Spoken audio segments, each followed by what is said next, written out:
A'udzubillahiminasyaitonirrajim. Bismillahirrahmanirrahim. Assalamualaikum warahmatullahi wabarakatuh. Innal hamdalillah nahmaduhu wa nasta'inuhu wa nastaghfiruh wa na'udzubillahi min syururi anfusina wa min sayyiati a'malina. May yahdihillahu fala mudhillalah wa may yudlil fala hadiyalah. Asyhadu an la ilaha illallah wahdahu la syarikalah wa asyhadu anna Muhammadan abduhu wa rasuluh. Allahumma salli wa sallim wa barik ala hadzal nabil karim wa ala alihi wa sahbihi ajmain. Kaum muslimin muslimat di mana saja berada, yang semoga kita semua senantiasa dirahmati oleh Allah. Bersyukur kita kepada Allah dengan mengucapkan alhamdulillahirabbil alamin. Bersolawat kita kepada Rasulullah sallallahu alaihi wasallam dengan ucapan Allahumma salli ala Muhammad wa ala alihi wa sahbihi wasallim. Banyak terjadi kesimpang siuran mengenai peperangan antara Ummul Mukminin Aisyah radhiyallahu anha dengan Ali bin Abi Thalib karamallahu wajhah. Jadi saat ini kita akan membahas tentang peperangan ini yang lazim disebut dengan Perang Jamal. Kita akan meluruskan fakta sejarah yang sebenarnya agar kaum muslimin tahu bahwa sebenarnya ada fitnah yang menjalar di dalam kisah peperangan Jamal ini. Setelah Khalifah Utsman bin Affan wafat, kaum muslimin membaiat Ali bin Abi Thalib karamallahu wajhah menjadi khalifah pengganti Utsman. Dan waktu itu sahabat Rasulullah yang mulia Thalhah dan Az-Zubair membaiat Ali. Mereka setuju Ali menjadi khalifah pengganti Utsman bin Affan. Dua orang sahabat ini adalah sahabat yang mulia. Kalau kita ingat mengenai Thalhah bin Ubaidillah ini, sampai kata Rasulullah, siapa yang ingin melihat orang yang mati syahid tapi masih jalan di bumi, masih hidup dia, falyanzur Thalhah bin Ubaidillah, maka pandanglah Thalhah bin Ubaidillah. Waktu perang Uhud, Thalhah inilah yang menjadi tameng terakhir Rasulullah. Dia maju ke pertempuran, hampir 70 sabetan pedang di tubuhnya, mengawal Rasulullah sallallahu alaihi wasallam. Tetapi alhamdulillah beliau masih hidup pada saat itu. Makanya kata Rasulullah, kalau ingin melihat orang yang mati syahid masih berjalan di muka bumi, maka pandanglah Thalhah bin Ubaidillah. Begitulah kedudukan Thalhah di sisi Rasulullah sallallahu alaihi wasallam. Sementara Az-Zubair, Abdullah bin Zubair, beliau inilah yang pertama kali mengayunkan pedang di jalan Allah. Masih kecil, umur 8 tahun. Begitu dia mendengar Rasulullah ada yang membunuh, waktu itu dia dapat informasi salah.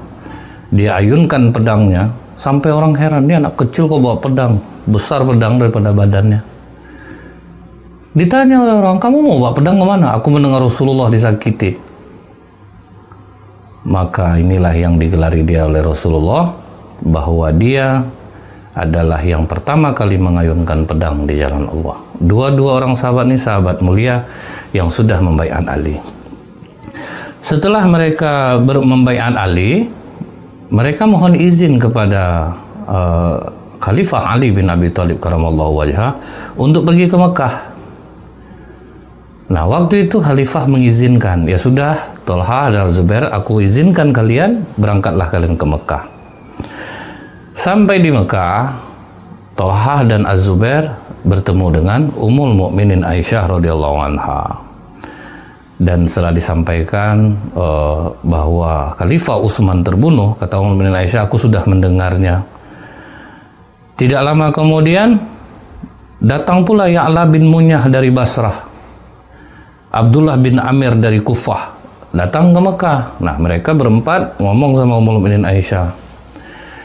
Jadi waktu itu disepakatilah, karena mendengar kabar bahwa pembunuh ini berasal banyak dari Basrah, kata Ummul Mukminin Aisyah, ya sudah, kita berangkat ke Basrah.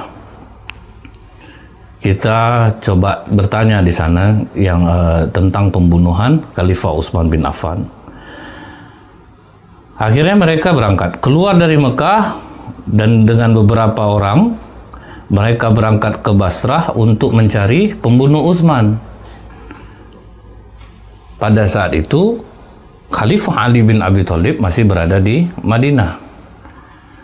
Maksud beliau mencari pembunuh di Basrah ini supaya tidak merepotkan Khalifah Ali bin Abi Thalib.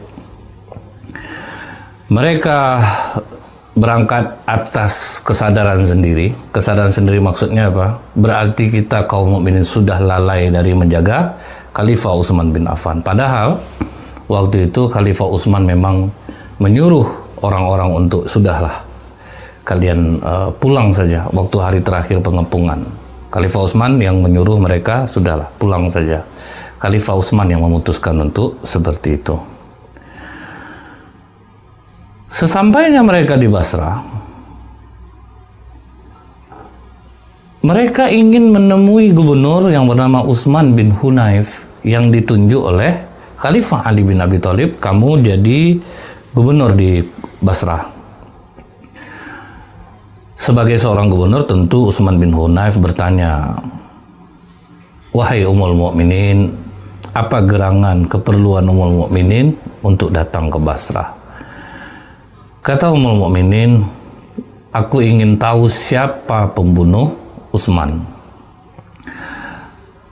Kata Utsman bin Hunayf, Ummul Mukminin, bagaimana kalau kita tunggu dulu Khalifah Ali bin Abi Thalib untuk datang kemari menemuimu? Nah, jadi begitulah sopannya para sahabat terhadap Ummul Mukminin Aisyah. Jadi di antara orang yang mendengar kedatangan Ummul Mukminin Aisyah itu ada namanya Jabalah. Jabalah ini ikut dalam pembunuhan Khalifah Utsman bin Affan. Dia merasa khawatir, waduh gawat ini. Kalau sempat Khalifah Ali datang, kemudian mereka sepakat, mampus aku. Pasti aku ketahuan ini, aku membunuh Utsman. Diajak pengikutnya lebih kurang 700 personil. Ummul Mukminin Aisyah tidak ada maksud berperang, diperangi oleh Jabalah. Wah, jadi dia ini sebetulnya ingin menyelamatkan diri dia dari kisos. Dipengaruhinya orang, ada 700 orang, ikutlah bertempur melawan Ummul Mukminin Aisyah, Tolhah dan Az-Zubair. Tetapi alhamdulillah, beberapa orang Basrah ikut menguatkan barisan Ummul Mukminin Aisyah, sehingga kalahlah yang 700 personil ini. Mereka melarikan diri dan pertempuran waktu itu dimenangkan oleh Ummul Mukminin Aisyah, Tolhah dan Zubair. Mendengar terjadinya pertempuran, nah timbul salah sangka. Waduh, ini berarti Ummul Mukminin Aisyah mengibarkan peperangan ini, kata Utsman bin Hunayf. Kok malah perang Ummul Mukminin Aisyah? Padahal Ummul Mukminin Aisyah diserang oleh Jabalah. Mendengar berita ini, Khalifah Ali bin Abi Thalib dengan 10.000 pasukan datang dari Madinah menuju Basrah. Setelah sampai di Basrah, kemudian sempat terjadi pertemuan antara Ali dan Ummul Mukminin Aisyah. Kata Ummul Mukminin Aisyah, aku tidak mengakui kau sebagai khalifah Ali. Aku membaiatmu sebagai khalifah. Yang kami cari di sini adalah karena kami dengar di Basrah ini orang yang membunuh Utsman. Sehingga kami datang kemari untuk mencari pembunuh Utsman. Karena apa kata Ahnaf bin Qais? Aku bertemu Tolhah dan Az-Zubair setelah terjadinya pembunuhan Khalifah Utsman. Apa kalian berdua perintahkan kepadaku? Kata Tolhah dan Zubair, baiatlah Ali. Begitu juga ketika aku sampai bertemu dengan Ummul Mukminin Aisyah, aku bertanya, siapa yang harus kuikuti ini? Ummul Mukminin. Kata Ummul Mukminin Aisyah, baiat Ali. Jadi sama sekali Ummul Mukminin Aisyah tidak ada maksud untuk menggoyang pemerintahan Ali bin Abi Thalib radhiyallahu an. Jadi datang ingin mencari pembunuhnya. Kemudian Ali mengirimkan Al-Miqdad bin Al-Aswad serta Al-Aqqa bin Amar berunding dengan Tolhah dan Az-Zubair. Nah, berunding mereka. Masing-masing mereka sepakat kita jangan berperang. Kita jangan berperang. Tolhah dan Az-Zubair berpendapat kita jangan membiarkan pembunuh Utsman begitu saja.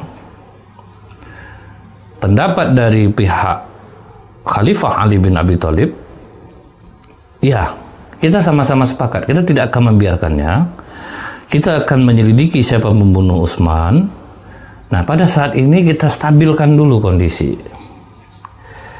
Kita stabilkan dulu kondisi ini. Setelah nanti oke, kita mulai penyelidikan, kita cari siapa pembunuh Utsman. Berarti mereka sepakat.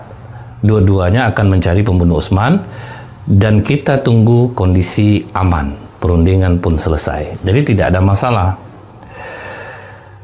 Akhirnya kedua pasukan ini, pasukan Ali bin Abi Thalib karamallahu wajhah, pasukan Ummul Mukminin Aisyah radhiyallahu anha aman, tidur enak malam itu.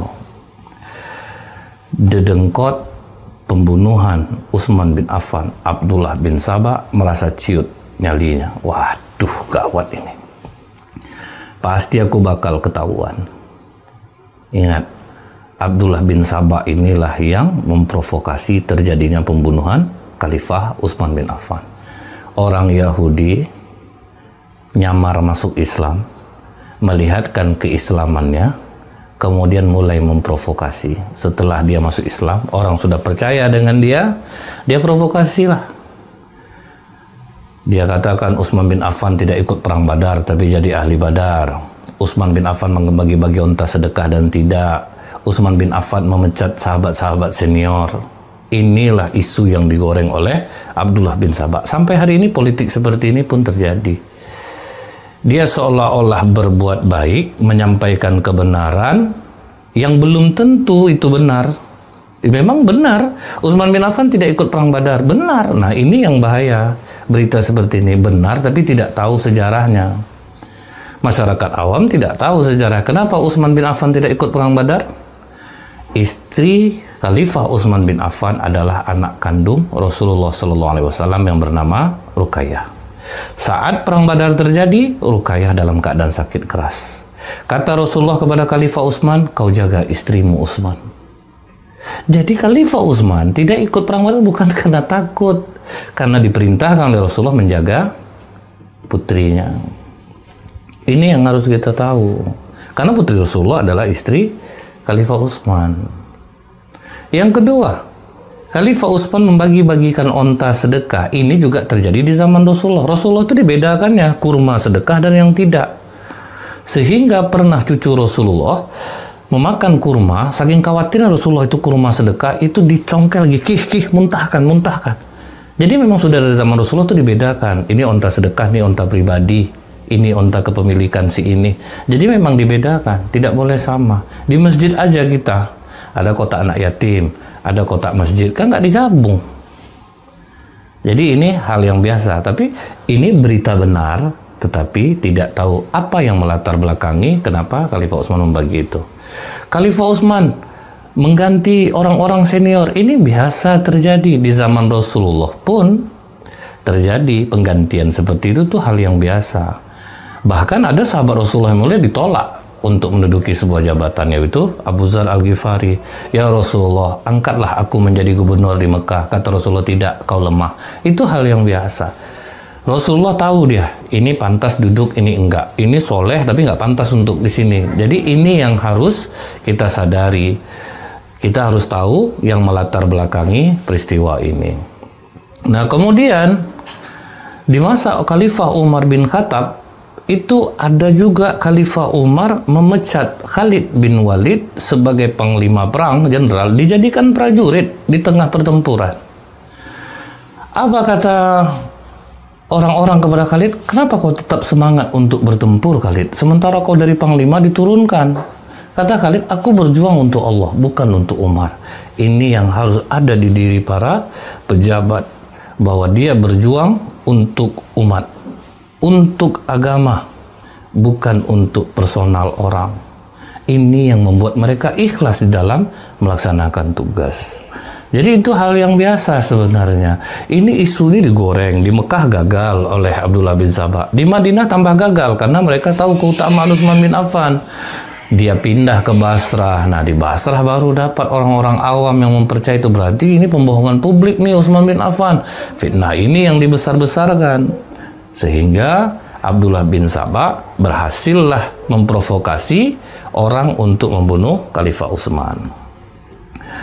Kemudian, kalau kita ingat lagi, kenapa Khalifah Utsman tidak membunuh? Di kajian Qabil dan Habil, itu Utsman pernah bertanya, apabila seseorang masuk, orang muslim, masuk ke rumahku ingin membunuhku, apa yang kulakukan? Jadilah kau seperti Habil anak Adam. Maksudnya jangan melawan. Itu yang menyebabkan Khalifah Utsman tidak melawan, menyuruh para sahabat untuk pulang. Sudahlah, jangan sampai kaum muslim bertengkar dengan kaum muslim hanya untuk karena seorang Utsman bin Affan. Itulah mulianya sahabat Rasulullah Utsman bin Affan. Baik, kita lanjutkan kembali. Setelah terjadi perundingan, Abdullah bin Sabah ini merasa khawatir. Dia akhirnya mengumpulkan pasukan. Dia kumpulkan pasukan, dia pergi menyerang Ummul Mukminin Aisyah dan pasukannya. Sehingga beberapa orang terbunuh dan mereka melarikan diri. Sehingga pasukan Ummul Mukminin Aisyah mengatakan bahwa Ali telah berkhianat. Ali telah menyerang kita. Inilah fakta sejarah yang sebenarnya. Fitnah Abdullah bin Sabah bermain sehingga Ummul Mukminin Aisyah dan tentaranya pun ikut pergi menemui Ali bin Abi Thalib karena mereka dianggap berkhianat. Waktu pasukan ini datang, pasukan Ali menyangka, waduh, ini kita diserang ini. Mereka masing-masing menyatakan salah satu di antara mereka berkhianat. Para pembesar pasukan pun berusaha untuk melerai pasukannya. Jangan, pokok Tolha sibuk melerai. Kita mau ketemu ini, kita mau menanyakan. Tapi ini udah terlanjur bertempur. Mereka telah terlanjur berperang, susah sekali untuk menghentikan peperangan ini. Tolha berusaha, wahai manusia, apa kalian mendengar? Hentikan ini, semua sibuk untuk tetap melaksanakan peperangan. Ali bin Abi Thalib karamallahu wajhah berusaha untuk melarang, jangan, tapi tidak ada lagi yang menggubris. Ummul Mukminin Aisyah mengirim Ka'ab bin Sur membawa Al-Quran untuk tanda supaya peperangan dihentikan. Tetapi Abdullah bin Sabah masuk ke pasukan Ali dan dialah yang membidik panah mengenai utusan Ummul Mukminin Aisyah Ka'ab bin Sur sehingga peperangan tetap terjadi terus. Peperangan berkecamuk, tidak ada seorang pun lagi yang bisa menghentikannya. Ada bait syair milik Imru'ul Qais. Apa kata dia? Perang pertama-tama tampak seperti gadis rupawan, berjalan berhias untuk menarik setiap orang bodoh. Gadis itu jadi tua tak berdaya, tarik rambutnya berubah. Raut mukanya aneh dan menua dengan bau yang tak sedap dihirup dicium. Jadi dia diperebutkan, padahal dia sudah rusak ini. Gadis kan diperebutkan orang. Jadi dia menggambarkan peperangan itu seperti gadis, kayaknya menarik, tapi setelah terjadi dia sudah tidak ada lagi aromanya, kecantikannya tidak ada. Ini yang dikatakan Syekhul Islam Ibn Taimiyah. Apa kata beliau? Apabila fitnah sudah terjadi, kalau fitnah, peperangan sudah terjadi, keburukan sudah terjadi, orang-orang pintar tidak akan bisa lagi melerai orang-orang bodoh. Itulah bahaya fitnah. Ini bahaya fitnah ini sering terjadi di negeri kita ini.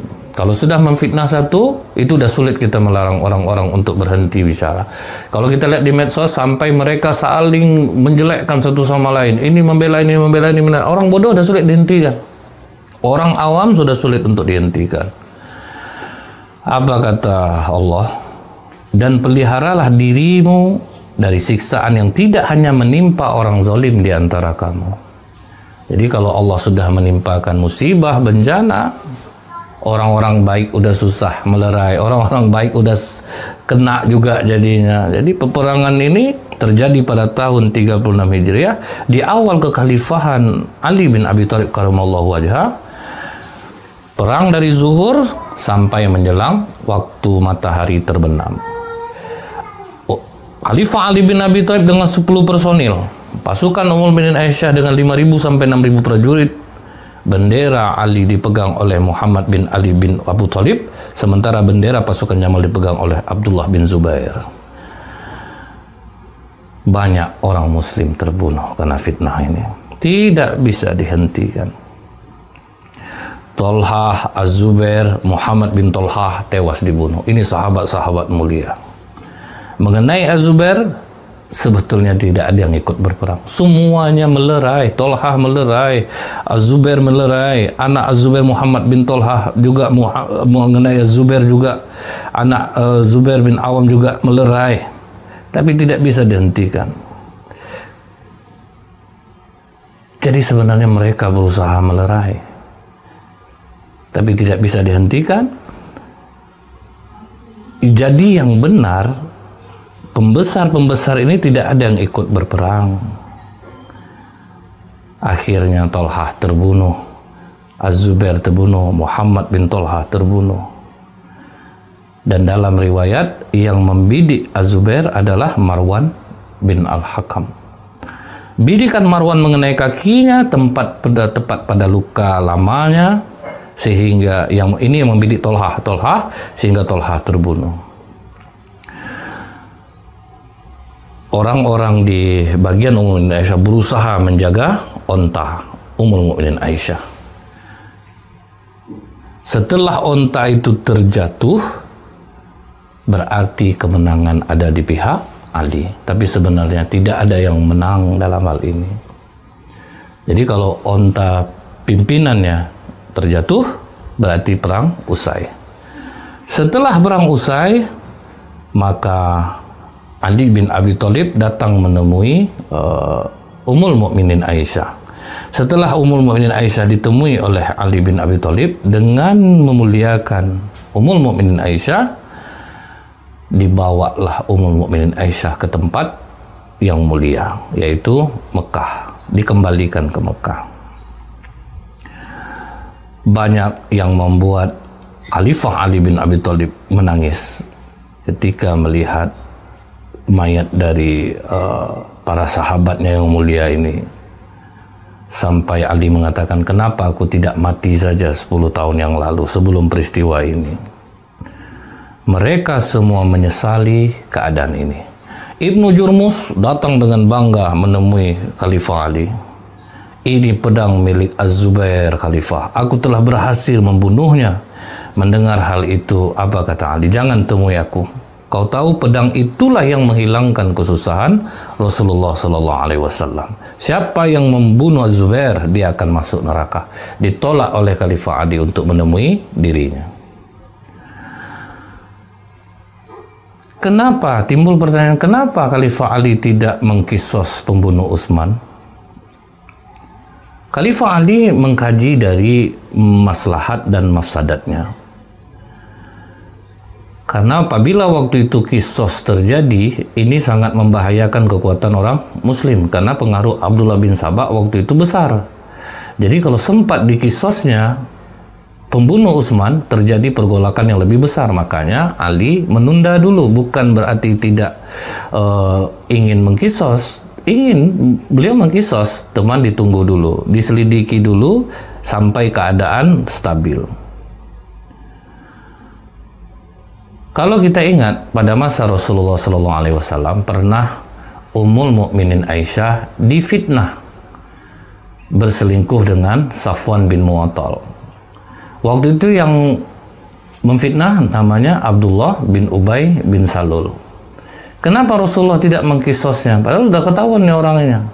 Karena Rasulullah memikir maslahat dan mafsadatnya.